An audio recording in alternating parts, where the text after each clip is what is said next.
Derria Ford with us, and we're talking about something so important and something that tries to guide us at Rustic Roots, and that's ethical storytelling. So thank you so much, Derria, for Thank you for having me. having this conversation with us. Thank you. So I wanted to ask you, why is this important? What unintentional harm can happen in storytelling? Yeah, I think that one thing that we want to do as professionals in nonprofit fundraising is we want to make sure that our clients feel dignified in what we're doing. And we really want to help them think beyond today and think about the consequences that can happen when telling their stories. We want to make sure we do that with ethics because it comes into play multiple times. I talk about it in my session. And then we also want to keep framing and stereotypes from getting larger. And I think that happens a lot of times when we tell stories and when we're telling stories from the wrong lens. Right. Let's dig a little bit more into, we're telling the story now, but what kind of consequences that might have in the future? Like, what do we need to be thinking about? I'll give an example. Yes. So I work for an organization and we help survivors of domestic violence. And a lot of times you'll find people who want to advocate for that topic because they don't want to see anyone else in that situation. But when we're talking about ethical storytelling, and I really talk about consent and really getting consent and thinking about consent more than just a form, but really broadening your concept of consent, you want to make sure that someone fully understands how far that story could go.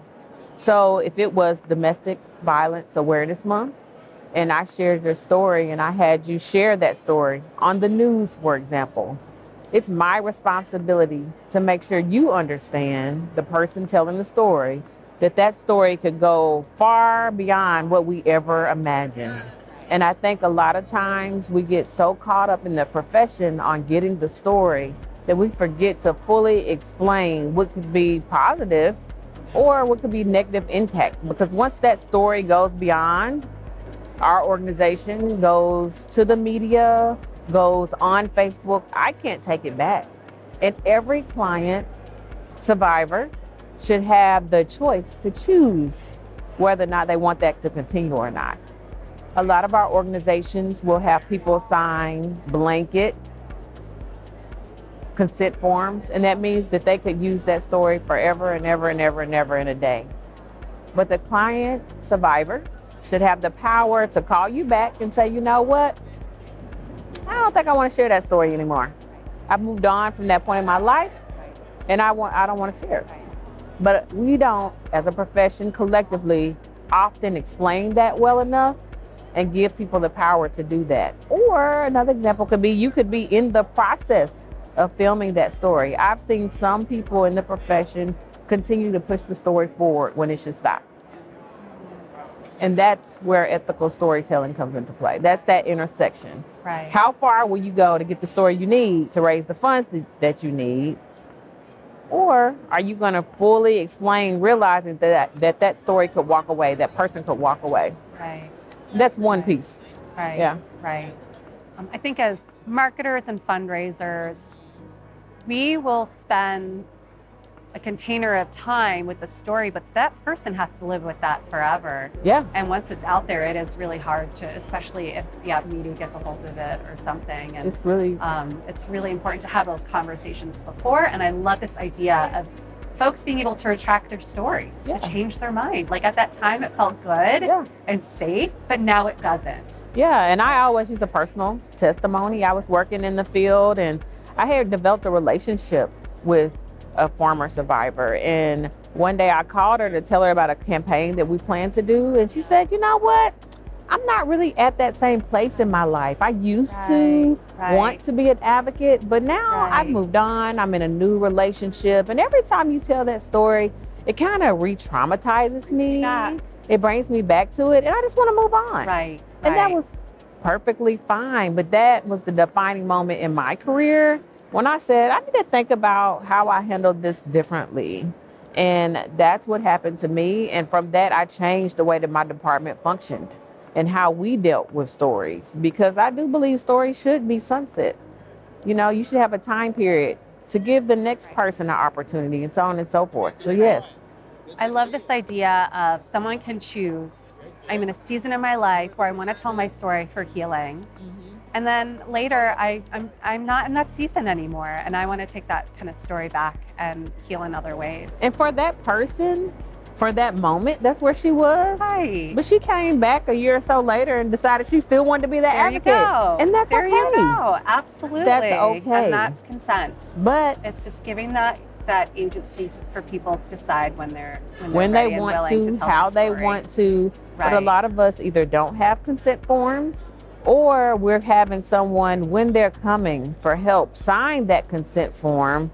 You're not thinking about the impact of you telling that story at that point in time. Right. We need to go back, ask. We need to craft the story along Right. with the person, and then share the results of what happened. Right. I love that. Yeah. Bring them on the storytelling journey, Yeah. not just for the interview. Yeah, and I it love also that. helps with stereotyping and framing when you do Right. that, because you're Right. telling the story accurately. Right. Yeah. Right. Okay, so this is great going into my next question. Okay. Because I feel like people often get paralyzed by this idea of ethical storytelling, where they're like, well, we just can't tell any stories. And I think that's not the case. So how can we still tell stories that are authentic and impactful, but also ethical? Is this possible? What does it look like? Yeah, I talk about it a lot. You, like we said, you bring the person along with you on the journey. I'm not crafting a story. If I was writing a story about you, I'm not crafting that story about you on my own, in my own little bubble. I'm asking you, is this what happened? Is this accurate? Did I write that accurately? Because a lot of people want to share their stories to help organizations. That's empowerment. Absolutely. But I'm also making sure I'm doing that within the bounds of what you want.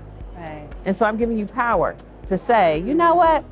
You can share my story, but because my story is so sensitive, would you, block out my photo?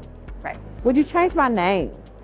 I'm giving you options Yeah. to still share the story, Right. but putting some boundaries in place. Yeah. Yeah. And I love that it's like you don't even have to leave it to them to set those boundaries, give them those options. And I love when you talk about that with the media consent form, how don't leave it to them Yeah. to make those decisions, because you never want them to feel any kind of like guilt or shame about not sharing their story in its entirety. Like just give them that love and the encouragement that like your services aren't going to go anywhere. They can choose as much or as little as they want to share. Services is not going anywhere. Right. It won't impact future services. Right. You are just sharing. Right. To the extent that you want. Exactly. Mm-hmm. Exactly. And hopefully it is part of their healing process. And if it's not, we'll just have pathways for them to retract it to the best that we can. I love that. I love that. Absolutely.